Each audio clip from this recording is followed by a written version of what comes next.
খোদা কারে মানুষ বলে? আমার রব আল্লাহ যার উপরে ঈমান এনে মন্ত্রী মারা গেছে আমি তার উপরে ঈমান আনছি।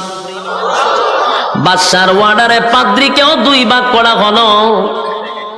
এবার যুবকরে বলে, যুবকরে 2 জনরে তোর সামনে হত্যা করছে, তুই কারে মানুষ? যুবক কয়, এই 2 জন যার জন্য জীবন দিছে আমি তারে মানি। বাদশা কয়, দেখ এখনো বালা আছে, তুই আমার একবার রব হিসেবে স্বীকার কর, আমি তোরে ছেড়ে দিন, তোরে আমার খুব দরকার। যুবকে কয়, আমার জন্য তাদেরকে মারলি আর আমি বুঝি ছেড়ে দিব ঈমান? এর থেকে কোনো কঠিন শাস্তি থাকলে তুই আমারে দিতে পারস। বাদশাকে খুব অপমান করার পরে বাদশার খুব লাগছে। বাদশা কয়, তুই এর থেকে তোর কঠিন শাস্তি দিব। 2 পাও বাঁধছে, বাইদা হাত 2টা বাঁধছে, বাইন্দা স্পেশাল বাহিনী দিয়া এই যুবকরে পাথরের পাহাড়ের উপরে নিছে, নিচেও পাথর উপরে পাথর। ও সাত্তিকে সবার সামনে তারা ধাক্কা মাইরা পাথরে ফালা দিবি, বর্তা হয়ে যাবে। বাদশায় খুশির চুটে ডিজে গানের আয়োজন করছে। ডিজে গান লাগা কে রে? হ্যাঁ আমি যে ভালো করছি এটা তো আরো জোরে কওয়া দরকার। তুই যে আমার আগে কইতে তাহলে বিশাল আয়োজন করতাম। আমি যে ভালো করছি তুই পার্লামেন্টে কইছস, আমার কলিজা ঠান্ডা হয়ে যায়। মন্ত্রী কয়, তুই কি আসলেই খোদা? পার্লামেন্টের সামনে কয়, হ্যাঁ তুই কি আসলেই খোদা? তুই তো আস্তে একটা হুদা, তুই কি এর খোদা? তুই যদি খোদা হইতি আমার চোখ বালা করে দিতি।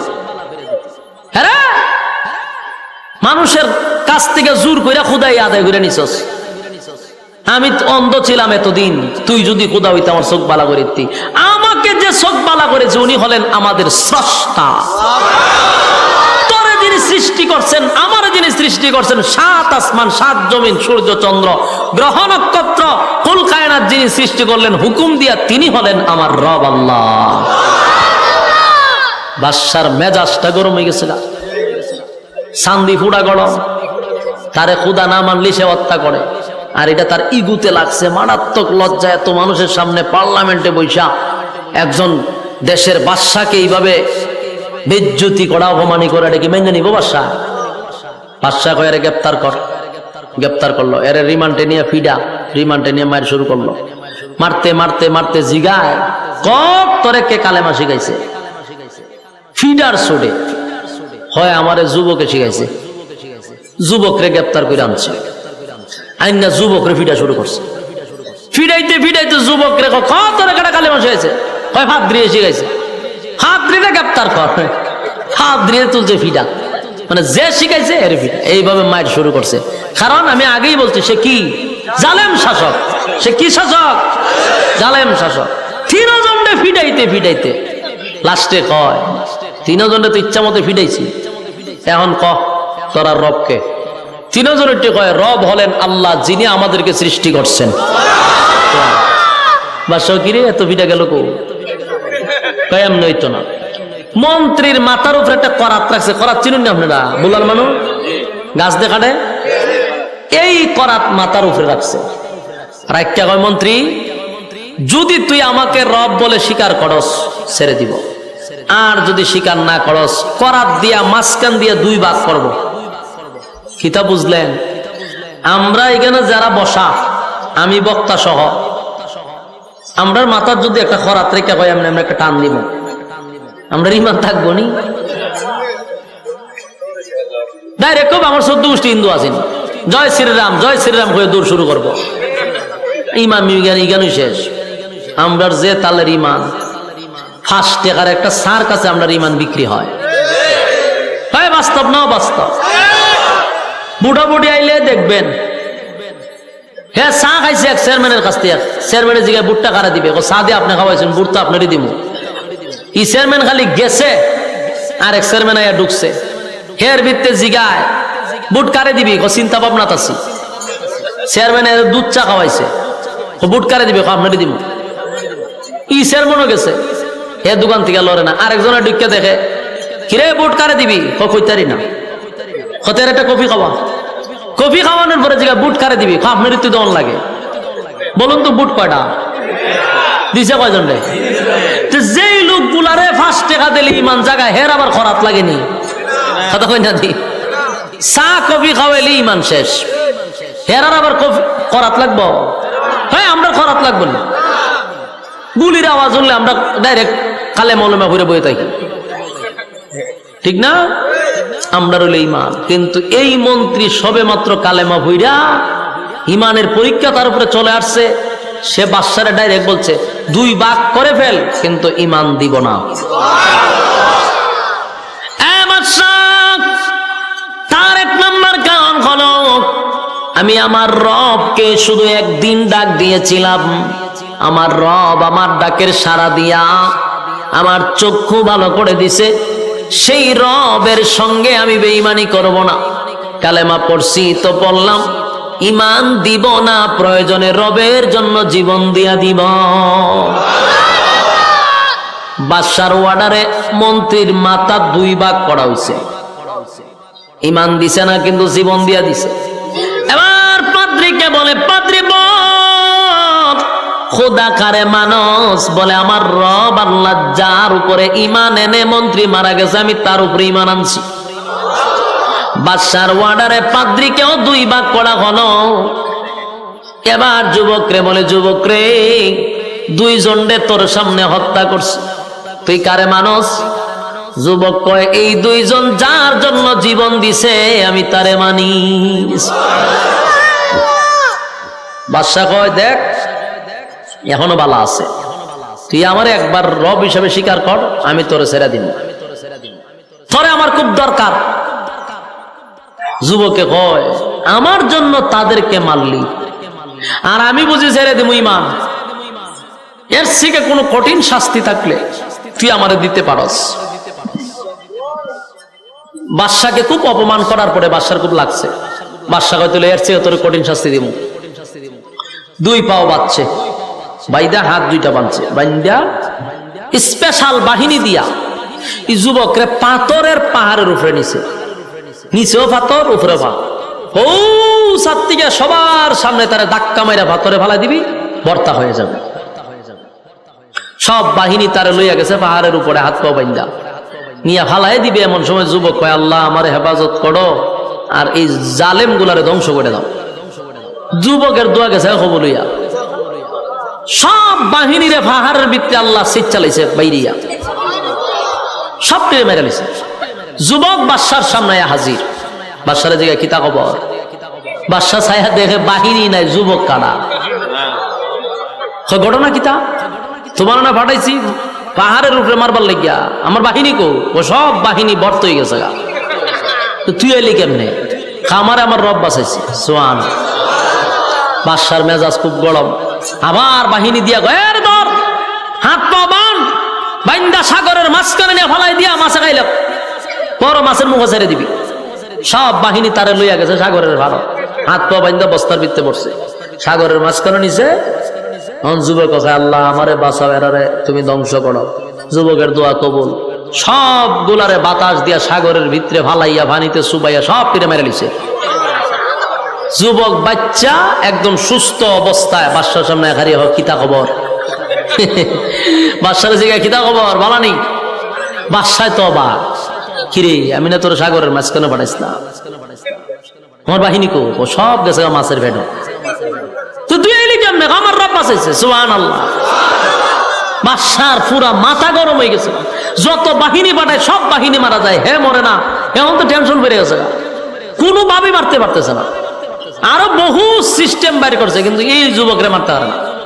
লাস্টে গিয়ে ভাও ধরলিছে বাদশা, যুবকের ভাও ধরছে। তুই দেখো ভাই, তোরে কেমনে মারন যায় খোসাই। ভাও ইমান আনবার লেগে না, মারবার লেগে ভাও ধরছে। তোর 2টা ভাও ধরি, কত তোরে কেমনে মারন যায়। যুবকের জিগা, আমার মারাটা কি তোর খুব বেশি দরকার? বলা হয় কেন? তুই গোটা দেশটারে তুই তোর খুদার পরিচয় দিবি, লাস্টে আমার কেউ খুদা মানতো না, এই যন্ত্রণা আমার ঘুমো ধরে নাইলে তোরে মারে লিতাম। বাদশা কয়, তোরে আমার মারা খুব জরুরি, খুব দরকার, তোরে মারতে চাই। যুবক কয়, অসুবিধা নাই, মারতে যদি তুই চাস মারতে পারবে। তবে তুই চেষ্টা করলে পারতি না। আমার সিস্টেমে যদি মারতে চাস, আমি যেইভাবে পরামর্শ দিই এই পরামর্শ শুনে যদি মারতে চাস তাহলে মারতে পারবে। বাদশা কই তুই যেমনি কস এমনি শুনবো, তাহলে এটা কাজ কর। তোর দেশের যত জনগণ আছে সব জনগণে এক জায়গায় জমা করবি, ঘরের মধ্যে কেউ থাকতে পারবে না। মনে করেন একটা কথা বলে, বাংলাদেশের প্রধানমন্ত্রী শেখ হাসিনা যদি বলে যে বাংলাদেশের সব মানুষ তোমরা যারা যেখানে আছো আগামীকালকে ঢাকায় আসবা, কেউ করে থাকতো না। পত্রিকায়, টিভিতে, সোশ্যাল মিডিয়াতে সব জায়গায় নিউজ হইতেছে, গ্রামে গ্রামে মনে করেন মাইকিং হয়েছে, মসজিদও মাইকিং হয়, সবাই বলতেছে আগামী এত তারিখে সবাই ঢাকা যাইতে হবে, কেউ করে থাকতে পারবো না। এত কিছু হওয়ার পরেও আপনারা কি ধারণা সবাই ঢাকা যাইব? আচ্ছা কোনছেন, আমি তো কথা বলতে আপনারা বুঝুননি কথা। তুই বুঝলে কি তা খন, হ্যাঁ অথবা না তো কোন দরকার। আপনারা কি গুরুস্থানের মতো নিরাই গেছেন গা? হ্যাঁ সব যাইব নি, মাঞ্জ করবে খাই আর খাম না। তুমি কইছো আর আমরা যাওয়ান গা লাগবো, মাঝে খাম খাজাচ্ছে না। কেউ কয়েকজন যাইতে পারে, কেনা যাইব যারা তেল মারুন নেরা যাইব, ঠিক না? তেল মারুন নেরা যাইব, বাকি এরা কবে আমরা খাম আছে আমরা যাওয়া যেত না। কিন্তু সরকার যদি এই আইন করে বলে আগামীকালকে ঢাকা আসতেই হবে, যারে গড় পাওয়া হবে তারে ক্রস ফায়ার করে মারা হবে, এই অর্ডার যদি চালু হয়, কিতাব ওজন কেউ গড় থাকবো? গাড়ি না ফেলে আটটা যাওয়া শুরু করবো। আটটা না যেতে ওই নদীর মাঝখান দিয়ে সাঁতরাইয়া যাইব, কারণ যদি ভাই তাহলে ক্রস ফায়ার করবো। একটা বাঙালি গড় থাকবো না আমার কন্যা দি, দেশের একটা মানুষ গড় থাকতো না। বাচ্চা কাচ্চা লইয়া কান্দ লইয়া দৌড় শুরু করবো, যে হায় তাড়াতাড়ি মাইরা লইব, মরণ ডে ডরায় সবাই। ওই জালেম শাসক এই আইন জারি করছে, যারে গড়ে ভামো তারে মারণ, সবাই একটা নাইবি। তো মানুষও সব লইয়া এক জায়গাতে জমা হয়েছে, সবাই এক জায়গায় আসছে। এবার যুবকটারে একটা স্টেজের উপরে বাইন্দা রাখছে, হাত পাও বাইন্দা রাখছে। এখন যুবকে কয় শোন সবাই আসছে বলে, হ দেশের একজনও বাদ নাই। তাহলে আমি একটা মন্ত্র শিখাবো, এই মন্ত্র তুই বলবি আর আমারে তীর মারবি, আমি জাগাতি মারা যাব। তবে মন্ত্রটা সবার কানে কানে পৌঁছতে হবে, যদি একজন না শুনে আমি মরবো না। বাদশা কই সব বনাস, যে ভাবি হোক মানুষের কানে এটা পৌঁছাইতে হইব। তখন তো মাইক ছিল না, যে ভাবি হোক কানে পৌঁছাইতে হইব। তো যুবকে বলছে মন্ত্র শুরু করলাম, বিসমিল্লাহি রাব্বিল গোলাম, বিসমিল্লাহি রাব্বিল গোলাম। এই কথা বইলা তীর মারবি, আমি মারা যাব। বাদশাহ বিসমিল্লাহ রাব্বিল গোলাম এমন ভাবে কইছে প্রত্যেকের কানে গিয়ে ফুটছে, বাস তীর মারছে, যুবক স্টেজে মারা গেছে। সুবহানাল্লাহ। শেষ না? শেষ। কিন্তু ঘটনা তো অন্যদিকে মোড় দিছে, ঘটনা অন্যদিকে মোড় দিছে। মাইরা লাইছেন তো, হে বাদশাহ মনে হচ্ছে যে শেষ, সব দামা চাপা দালাইছি, সব শেষ, আমার শত্রু শেষ, আমি এখন এককভাবে রাজত্ব করব। এটাই তো বাদশা চাইছিল, কিন্তু এই আশা বাদশার পূরণ হয়েছে না। মায়েরা সারছে, দেশের জনগণ হয় ঘটনা কিতা? বাদশা যে খুদা দাবি করে, এই খুদায়ে একটা যুবকরে মারতে পারলো না, কত চেষ্টা করলো। পানিতে ফালাইলো মরল না, পাহাড়ের উপরে নিল মরল না, শুলিতে ঝুলাইলো মরল না, পাথর মারলো মরল না, কত চেষ্টা করলো যুবক রে মারতে পারলো না। কিন্তু যুবকে মুখ দিয়ে একটা শব্দ বলার সাথে সাথে মারা গেল। ঘটনাটা আমাদের বোঝা দরকার। সুবহানাল্লাহ। দেশের সব জনগণ কয়, হে যদি খোদা হইতো তাহলে একটা বন্দারে মারতে পারে না, হে তো ব্যর্থ খুদা, এ আস্তে একটা হুদা, এখনো খুদা না। যুবক মরার সময় আমাদেরকে একটা মেসেজ দিয়া গেছে, বিসমিল্লাহি রাব্বিল গোলাম। সেই রবের পরিচয় দিয়া গেছে, যেই রবের নাম নিয়ে সে দুনিয়ার থেকে বিদায় হইছে, যেই রবের নাম নিয়ে সে বারবার বেঁচে গেছে, যেই রবের নাম দিয়ে আমাদের চক্ষু ভালো করে দিয়েছে, যেই রবের নাম নিয়ে সে কুষ্ঠরোগ ভালো করে দিয়েছে, সেই রবের মেসেজ আমরা দিয়া গেছে। উপস্থিত 20,000 মানুষ কালেমা ভরে ঈমান আনছে। একটা জবান বন্ধ রাখবেন, আল্লাহু আকবার।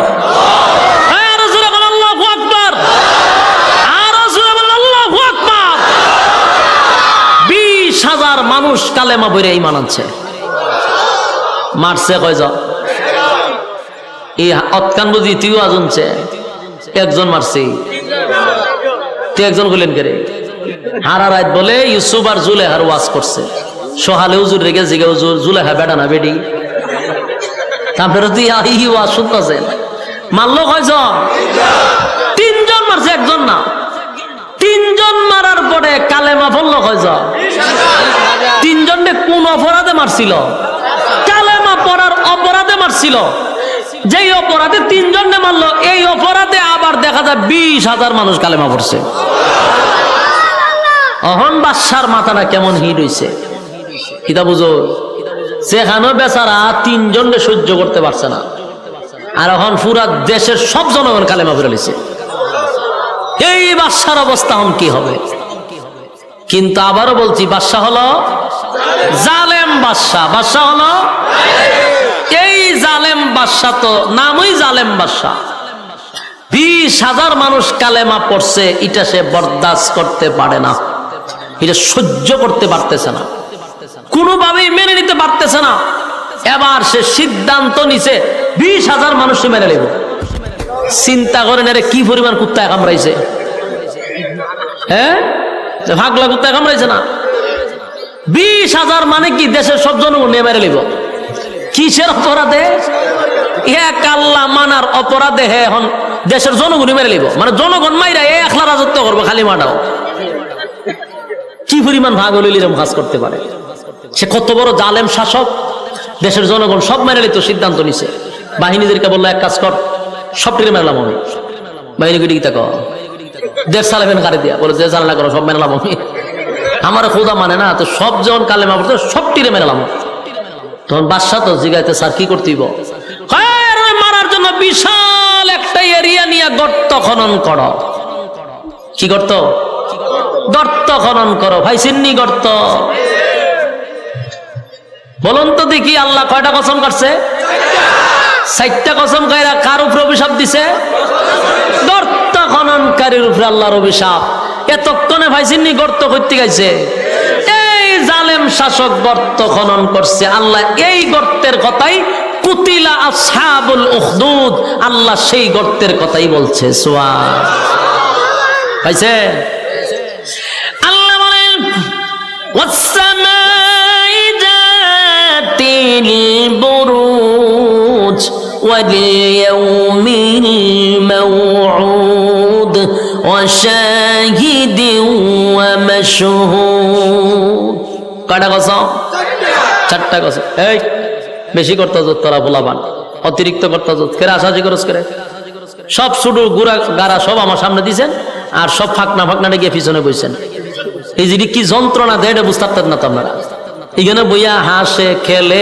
কথাবার্তা কয় সব সহ্য করুন লাগতেছে আমার কিতা করবেন মুসাফির মানুষ সহ্য করার ছাড়া কোনো উপায় নেই হ্যাঁ আর চিল্লে একটু সময় বইয়া লরিস না যন্ত্রণা দিতে যে ওয়াজের প্রথম দিকই লরিস না ওয়াজটা শেষ করতে দে আমার আল্লাহর হস্তে গর্ত পাইছেন না আপনারা আল্লাহ বলেন কুতিলা আসহাবুল উখদুদ আল্লাহ বলেন গর্ত খননকারীর উপর আমি আল্লাহর অভিশাপ গর্ত খননকারীর উপর আমি আল্লাহর অভিশাপ গর্ত খননকারীর উপরে আমি আল্লাহর অভিশাপ এই হলো সেই গর্ত বাদশা গর্ত খনন করছে গোটা দেশের সব জনগণ মারার জন্য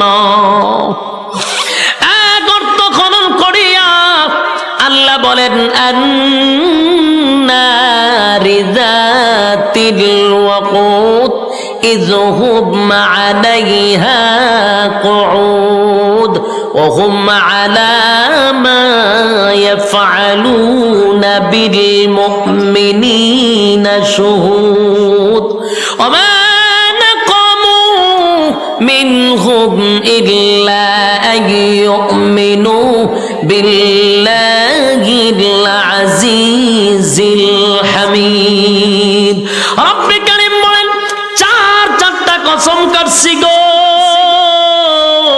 জালেম বাদশার আল্লাহ বলেন গর্ত খননকারীর উপর আমি আল্লাহর অভিশাপ জালেম শাসকের উপরে অভিশাপ, গর্ত যে খনন করছে তার উপরে অভিশাপ।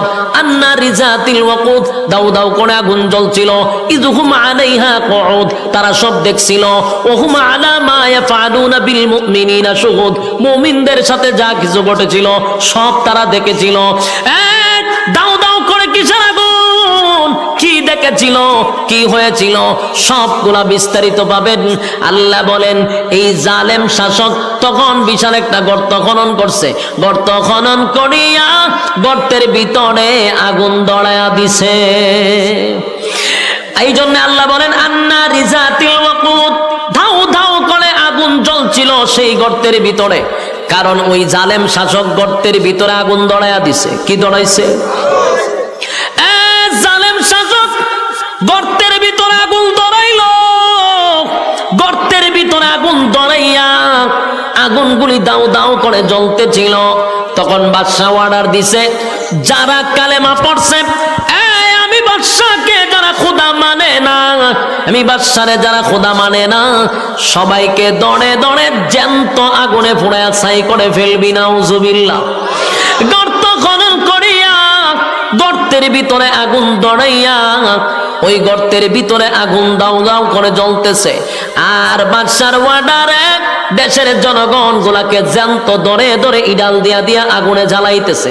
জ্যান্ত মানুষগুলাকে আগুনে পোড়াইয়া ছাই করে ফেললো। আমি আপনাদের কাছে একটা প্রশ্ন করতে চাই, তারা কি অনেক আগে ঈমান আনছিল না সবে মাত্র আনছে? কথা কন্যা দি, সবে মাত্র ঈমান আনছে রে। সবে মাত্র ঈমান আনার সাথে সাথে তাদের ঈমানের পরীক্ষাও চলে আসছে, আর তারা সবাই পরীক্ষায় উত্তীর্ণ হয়েছে। জোরে কোন সুবহান। জানত মানুষগুলাকে দইরা দইরা জালেম শাসক আগুন দিয়া জ্বালায়া মারলো, সবগুলারে আগুন দিয়া পুড়ে ফেললো, আগুন দিয়া ছাই করে ফেললো। ঠিক এই মুহূর্তে একটা মহিলা তার দুধের বাচ্চাটারে লইয়া একটা পাও সামনের দিকে আগায় গো, আর একটা পাও পিছনের দিকে নেয়। মা হইয়া দুধের বাচ্চাটারে লইয়া আগুনে চাপ দিতে চায় না, আগুনের ভিতরে চাপ দিতে চায় না। মা তার সন্তানের প্রতি একটা মায়া মহব্বত চলে আসছে, আর চোখের পানি গুলো ছেড়ে দিয়া কান্দে আর বলে, হ্যাঁ মালিক, আমি যদি একা হতাম তাহলে আমার সব মুমিন ভাইদের সঙ্গে আমিও আগুনে ঝাঁপ দিতাম। কিন্তু মালিক, আমি তো মা, আমার কলিজায় তো মানে না। আমি আমার দুধের বাচ্চাটারে লইয়া কেমনে গো আগে আমি আগুনে ঝাঁপ দেই? আমি আমার দুধের বাচ্চাটারে লইয়া আগুনে ঝাঁপ দিতে আমার কলিজায় মানে না। মা হইয়া কোনোভাবেই আগুনে ঝাঁপ দিতে চাচ্ছিল না। ওই বিষয়টা জালেম শাসক সবগুলা ফলো করছে। তাই আস্তে আস্তে মহিলার কাছে জালেম শাসক আইসা বলে, এই মহিলা, আমি বুঝতে পেরেছি, আমার বোঝার বাকি নাই গো, তুমি আমাকে খোদা মানতে রাজি, কারণ তুমি আগুনে ঝাঁপ দিতে পারবা না, কারণ তোমার দুধের বাচ্চা লইয়া আগুনে ঝাঁপ দিতে তুমি রাজি না। আমাকে একবার প্রভু মানো, আমি তোমাকে আগুনে নিক্ষেপ করব না। এই কথা জালেম শাসক বলতে দেরি আমার আল্লাহ ছোট নাবালক এবং নবজাতক শিশুর জবান দিয়া কথা বাহির করে দিছে। শিশু মার কোলে তাইকা ডাক দিয়া বলে, মা গো, জালেম শাসকের কোনো কথা শুনবা না গো মা, এই জালেম শাসকের কথা শুনবা না মা, একটা সেকেন্ড দেরি কইরো না গো মা। তোমার চোখের সামনে হাজার হাজার নারী পুরুষ মালিকের উপরে ঈমান এনে তাদের ঈমানের পরীক্ষা দিয়া ফার্স্ট হইয়া জান্নাতে চলে গেছে গো মা। একটা সেকেন্ড দেরি করবা না, আমি তোমার বাচ্চা বলছি, আমারে সহ তুমি আগুনে ঝাঁপ দাও, দেরি কইরো না গো মা, শয়তান ওয়াসওয়াসা দিবে, একটা সেকেন্ড দেরি করবা না। মা তার দুধের বাচ্চার কথা শুই না ইমানি জজবা বেড়ে গেছে, আর পিছনের দিকে তাকায় নাই, বাচ্চাটারে কুলে লইয়া একটা সেকেন্ড দেরি করে নাই, আগুনে ঝাঁপ দিয়া ইমানের পরীক্ষায় উত্তীর্ণ হয়ে গেল। একটা জবান বন্ধ রাখ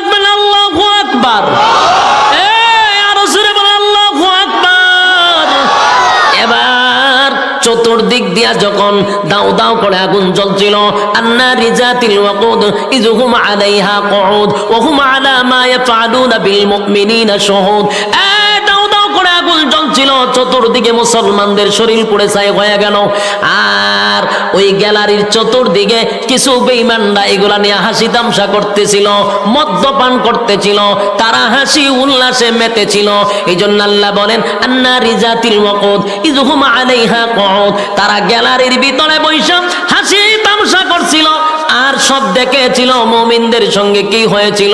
আল্লাহ তাআলা গজব দিয়া গ্যালারি সহ সবগুলারে জ্বালায়া দিছে, জালেম শাসক সহ সবগুলারে জ্বালায়া পুরা ছাই করে দিছে। এবার আল্লাহ বলেন ইযহুম আলাইহা কুউদ ওয়া হুম আলা মা ইয়াফআলুনা বিল মুমিনিনা শুহুদ ইযহুম আলাইহা কুউদ ওয়া হুম আলা মা ইয়াফআলুনা বিল মুমিনিনা শুহুদ ওয়া মা নাকামু মিনহুম ইল্লা আন ইউমিনু বিল্লাহিল আজিজিল হামিদ। রব্বে কারীম বলেন কি এমন অপরাধ ছিল গো, যে অপরাধের কারণে জালেম শাসক সবাইকে আগুন দিয়া পোড়াইলো। এটা একটাই অপরাধ, মুমিনদের কোনো তাদের সঙ্গে কোনো শত্রুতামি ছিল না, একে অপরের কোনো শত্রুতামি ছিল না। একটাই অপরাধ, কেন তারা এক আল্লাহর উপরে ঈমান আনলো, কেন তারা ঈমান আনছে প্রভুর উপরে, কেন এক আল্লাহর উপরে ঈমান আনছে। এই ঈমান আনার কারণেই তাদেরকে জ্যান্ত আগুনে পোড়ায়া ছাই করছে। এই গোটা ঘটনাটা সূরা বুরুজের ভিতরে ঢুকাইয়া আল্লাহ 4টা কসম করে বলেন কুতিলা আসহাবুল উখদুদ। আল্লাহ বলেন গর্ত খননকারীর উপরে আমি আল্লাহর অভিশাপ। এমন ভাবে সবগুলি ঘটনা নির্যাতিত সাহাবায়ে কেরাম যারা ঈমান আনার কারণে আবু জাহেলের কাছে নির্যাতিত, আবু লাহাবের কাছে নির্যাতিত, তাদের কাছে নির্যাতিত। আল্লাহ রাব্বুল আলামিন তখন সান্ত্বনা দেওয়ার জন্য সূরা বুরুজ নাজিল করে নির্যাতিত মুসলমানদেরকে সান্ত্বনা দিছে। জুড়ে কোন সুবহান। আমি শুরুতেই বলেছিলাম সূরাটা কেন নাজিল হইল সেটাও বললাম। এবার আসুন যেই কথাটা দিয়ে আল্লাহ নাজিল করছিল, তখন আবু জাহেলের নেতৃত্বে, আবু লাহাবের নেতৃত্বে, উতবা সাহেবের নেতৃত্বে মক্কা নগরীতে যারা কালেমা পড়ছিল সবার উপরে কিন্তু নির্যাতনের স্টিম রোলার চাপানো হয়েছিল। আর আল্লাহ সেই নির্যাতিত মুসলমানদেরকে সান্ত্বনা দেওয়ার জন্যই ওই 90 বছর আগের ঘটনা শোনাইয়া সাহাবায়ে কেরামদেরকে আল্লাহ বুঝাইলো শুধু তোমরা নির্যাতিত না, তোমাদের আগে তারাও কালেমা পড়ে ঈমানের পরীক্ষায় ফার্স্ট ডিভিশনে পাস। তোমাদেরকেও পাস করতে হবে। জোরে কোন ঠিক কি না? এই জন্য সূরা বুরুজ নাজিল করে সান্ত্বনা দিছে সব সাহাবায়ে কেরামরা। সূরা বুরুজ নাজিল হওয়ার পরে তারা তৃপ্তি পাইছে যে হ্যাঁ আমরা ঈমানি পরীক্ষায় ফার্স্ট ডিভিশনে পাস করব। সুবহানাল্লাহ। বলুন আমরা ঈমানি পরীক্ষা দিতে পারবো তো ইনশাআল্লাহ? দুইটা হাত তুলে দেখায়া দেই। লিল্লাহে তাকবীর, লিল্লাহে তাকবীর। এই আতলামায় নাত তুলে রাখেন কতক্ষণ সময়। বলুন এতক্ষণ যা শুনছি আমাদের উপরে যদি মুসিবত আসে, আমাদের উপরে যদি ঈমানি পরীক্ষা আসে, ঈমানি পরীক্ষা দেওয়ার জন্য তৈরি আছেন তো ইনশাআল্লাহ? রাজি আছেন তো ইনশাআল্লাহ? আচ্ছা হাত তুলে রাখেন। সবাই পারবেন? একবার অন্তর থেকে কইছেন নি? মন থেকে কইছেন? পরীক্ষা হইতো নি? শিওর? তাহলে বিসমিল্লাহ কইয়া ফকট আর ঢুকাই দেন। বিড়ি মেজবাদে সব বাইর করেন যা আছে। যান রুমাল লিয়ে যান, রুমাল লিয়ে যান। কেউ খালি হাতে যাবেন না। শেষ ভালো যার সব ভালো তার। কিছু দিয়া মোনাজাতে শরীক হইলে দোয়া কবুল হয়। একজনে খালি হাতে যাবেন না। আপনার রুমাল লিয়ে বাইরে না করে তাড়াতাড়ি। এখন টাকা বাইর করছে হতেন করে আবার চলাতেও পারে। এলে দেরি করতে নাই, জলদি করেন। কেউ খালি হাতে যাবেন। এইদিকে কয়েকজন ঢুকেন, ওই দিকে কয়েকজন বাহির হন। মাশাআল্লাহ। কেউ খালি হাতে যাবেন না। মাদ্রাসার হালত আপনারা দেখছেন, খুব নাজাহাল অবস্থা। মাদ্রাসা চালাইতে যে কি কষ্ট এটা আমি এখন হাত দিয়ে বুঝছি। মাদ্রাসা চালানো বড় কঠিন। এরপরে তো আপনারা ভিত্তি স্থাপন করে লেছেন, মাদ্রাসা করে লেতেছেন। আর আমি এক জায়গায় বাস করি, মাদ্রাসার দিয়ে এক কান্দা বাঙ্গে এক কান্দা। এমন এক যন্ত্রণা আমি আছি। দোয়া করবেন আল্লাহ তাআলা যেন এই সমস্ত বেদাতি গুলারে আল্লাহ তাআলা হেদায়েত দান করে। আমি জলদি করেন, জলদি করেন। খালি হাতে যাবেন না, খালি হাতে যাবেন না। মাশাআল্লাহ মাশাআল্লাহ, সবাই দিতেছে। যে যতটুকু পারেন সবচেয়ে বড় নোটটা দেওয়ার চেষ্টা করবেন। সর্বনিম্ন 50, 100 টাকা, 500 টাকা এরকম দেওয়ার চেষ্টা করবেন। একবারে খালি হাতে যাবেন না।